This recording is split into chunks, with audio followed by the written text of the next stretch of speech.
Representation है जो उसमें महिलाएं नहीं आ पाएंगी। इतिहास में महिलाओं का जो योगदान है वो दर्ज नहीं हो पाएगा। देश की शासिकाएं महिलाएं नहीं बन पाएंगी। कौन बनेगा? पुरुष।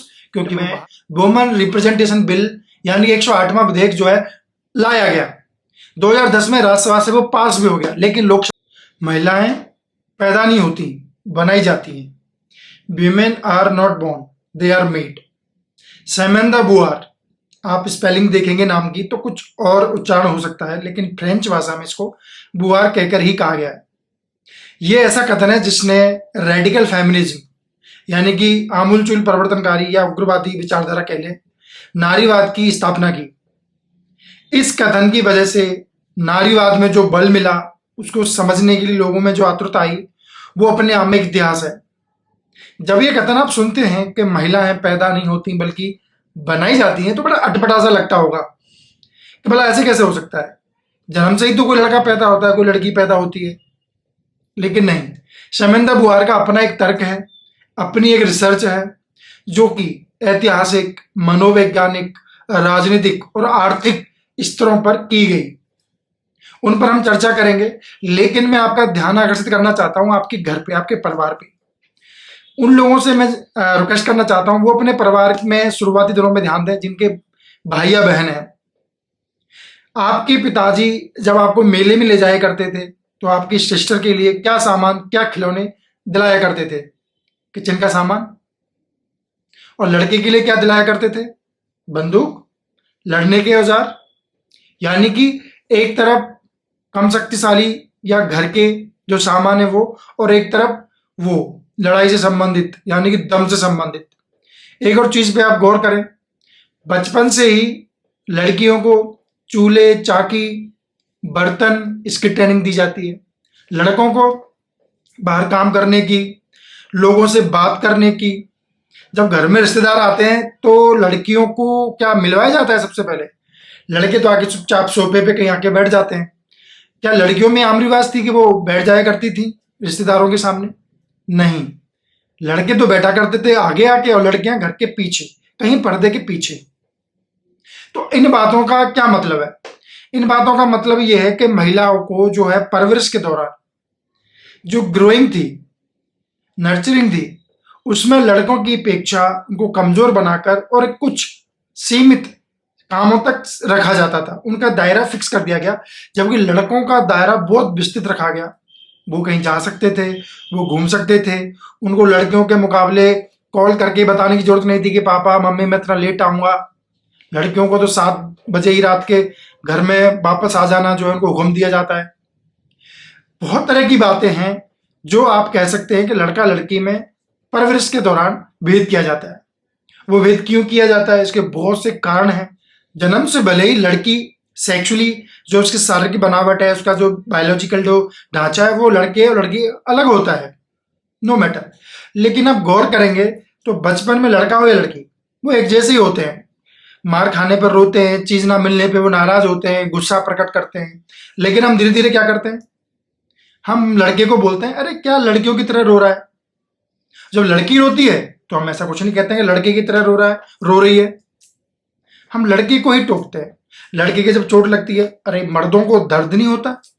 लेकिन लड़की से कभी नहीं बोलते कि लड़कियों को दर्द नहीं होता, क्योंकि एक तरफ जो है वो ताकतवर का जो है रूप तैयार किया जा रहा है और एक तरफ कमजोर एक शख्सियत को तैयार किया जा रहा है, और वो बचपन से शुरू कर दिया जाता है। लेकिन आप गौर करेंगे जब इतिहास शुरू हो रहा होगा, पहले नर और मादा यानी कि पुरुष और महिला जब आए होंगे, तो क्या उनके अंदर ये जो है उनके मत अंतर विद्यमान रहा होगा? नहीं, वो दोनों मिलकर काम करते होंगे, आय के साधन जुटाते होंगे, परिश्रम श्रम करते होंगे।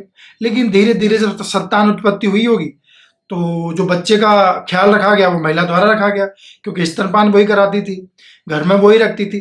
तो धीरे धीरे धीरे क्या हुआ, महिलाएं घर पर सिमट कर रह गई और पुरुष बाहर जाने लगा। अब जो व्यक्ति बाहर जा रहा है वो आर्थिक रूप से सशक्त होगा, पैसे कमा कर लाएगा। और जो व्यक्ति बाहर जा रहा है वो राजनीति में भी सक्रिय रह सकता है, वो मतदान व्यवहार, चुनाव व्यवहार, इन सब में सक्रिय रूप से जो है सम्मिलित हो सकता है। फिर होगा क्या, सत्ता पावर भी उसी को मिलेगी। तो होगा क्या, धीरे धीरे धीरे पावर में कौन लोग आ जाएंगे? पुरुष आ जाएंगे, और महिलाएं घर में रह जाएंगी चूल्हे और बर्तन को करते हुए। तो धीरे धीरे अगर सैकड़ों वर्षों की, हजारों वर्षों की यात्रा को देखा जाए तो क्या होगा, एक बहुत बड़ी खाई बन जाएगी। महिलाएं बहुत पीछे रह जाएंगी हर रूप में, यानी कि आपकी आर्थिक स्थिरता जो है, आर्थिक जो संबलता है वो महिलाओं में नहीं होगी। पॉलिटिकल रिप्रेजेंटेशन है जो, उसमें महिलाएं नहीं आ पाएंगी। इतिहास में महिलाओं का जो योगदान है उधर से नहीं हो पाएगा। देश की शासिकाएं महिलाएं नहीं बन पाएंगी। कौन बनेगा? पुरुष, क्योंकि वो बाहर है, क्योंकि वो आर्थिक रूप से सशक्त है, क्योंकि वो पॉलिटिकल रूप में मजबूत है। लेकिन इसके लिए जिम्मेदार कौन है? क्या जैविकी, क्या महिला को प्राकृतिक रूप से सही बनाया गया है, कमजोर बनाया गया है? कुछ हद तक इसको कहा जा सकता है, लेकिन इस इतिहास में, इस परिवार की संस्कृति में, जिस परवरिश में जानबूझकर लड़कियों को एक दायरे में सीमित किया गया, वो तो बायोलॉजिकल नहीं है, वो तो जैविकीय नहीं है, वो तो एक पुरुषत्वात्मक समाज के कारण ऐसा हुआ। पुरुष अगर चाहते तो उनको बराबर रख सकते, लेकिन पुरुषों ने ऐसा चाहा नहीं। तो शैमेंद्र जो बुआर है, इसी सैकड़ों वर्षों की यात्रा को 1949 में द सेकंड सेक्स नामक बुक में लिखना शुरू कर देती हैं और पब्लिश करवाती हैं। किताब के आते ही हलचल मच जाती है। किताब रातों रात जो है हिट हो जाती है। लोग उनके इंटरव्यू करने लगते हैं और उनके विचार जानना चाहते हैं। साइमन द बुआर बहुत स्पष्ट तरीके से कहती हैं। मैं एक उनकी ही किताब से एक कोट जो है मैं आपको पढ़ाना चाहता हूँ। We are urged be women, stay women, become women. यानी महिलाओं को सिखाया जाता है कि आप महिला बनकर रहिए, you are women and be in your limits. और जब पुरुष की बात की जाती है तो कहा जाता है कि don't live in limits, break your limits. ये पुरुषत्वात्मक समाज में सिखाया गया, किया गया। समंदा बुआर इसी पे चोट करती हैं और वो सारे दुनिया के पुरुषों की आंखों को खटकती हैं।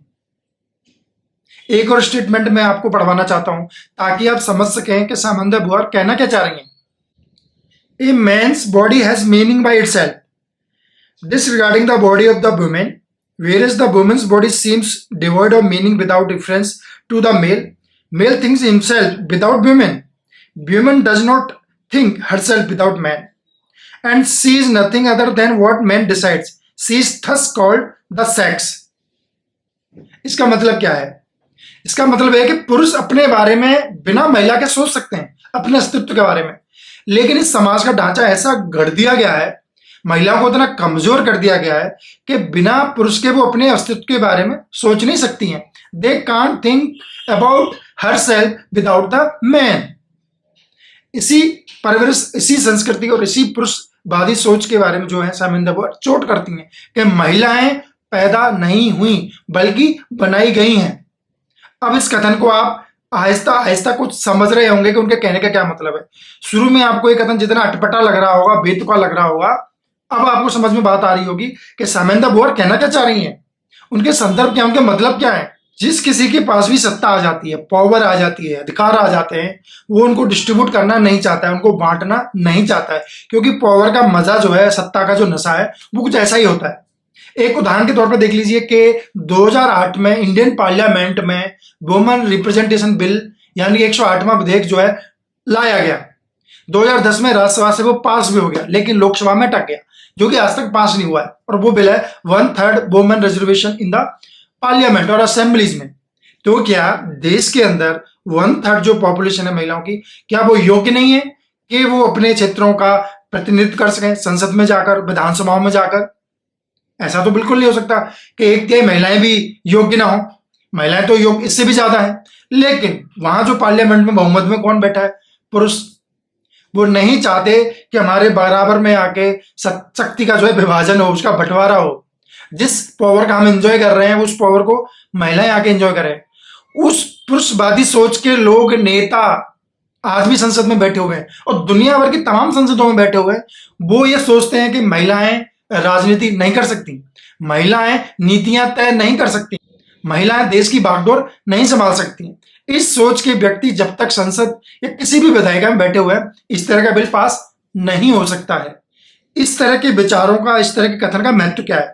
कथन का महत्व जब प्रासंगिक होगा, जब आप अपने घर से सवाल जवाब करना शुरू कर दें, जब आपके भाई के सामने आपको कॉम्प्रोमाइज करने के लिए कहा जाए, जब आपके पिता कहें कि बेटे इस बार बेटे को और बेटी अगली बार तुमको जब विरोध खड़ा करें, जब आपके लिए किचन का सामान लाया जाए और बेटे के लिए बंदूक लाई जाए तो आप विरोध खड़ा करें। जब आपसे कहा जाए कि बड़ी यूनिवर्सिटी में पहले बेटे को एडमिशन करा देते, बेटी तेरे को अगली बार करा देंगे, तो विरोध दर्ज किया जाए। जब आपसे कहा जाए कि किचन का काम सिर्फ महिलाओं का है, पुरुष का नहीं, तो आप विरोध खड़ा करें कि 4 रोटी तुम बनाओ और 4 रोटी मैं बनाती हूँ। अगर इस तरह की चीजें धीरे धीरे परिवारों में आने लगेंगी तो ये जो विभाजन खड़ा किया गया है सदियों में, सैकड़ों वर्षों में, वो कम होने लगेगा। साइमन द बोअर ने कहा है कि जो इतिहास है वो महिलाओं के शोषण का इतिहास है, और जो शोषण किया गया है और जो खाई अब तक आई है वो कभी भरी नहीं जा सकती है। उस शोषण का जो है मुआवजा कभी नहीं दिया जा सकता है। मैं उम्मीद करता हूं कि आपको इस कथन के मतलब संदर्भ समझ में आए होंगे कि साइमन द बोअर का मतलब क्या था, उन्होंने द सेकंड सेक्स नाम की जो किताब लिखी वो क्यों लिखी, उसका क्या महत्व है इतिहास में, नारीवाद को बढ़ावा देने में इस किताब का क्या योगदान है, महिलाओं के अधिकारों के लिए इस किताब की कितनी महत्वता है, प्रासंगिकता है, वो आपको समझ में आया होगा। अगर आप चैनल पर नए हैं तो please subscribe the channel and hit the bell icon ताकि आपको आने वाली वीडियो का नोटिफिकेशन मिल सके। बहुत बहुत धन्यवाद।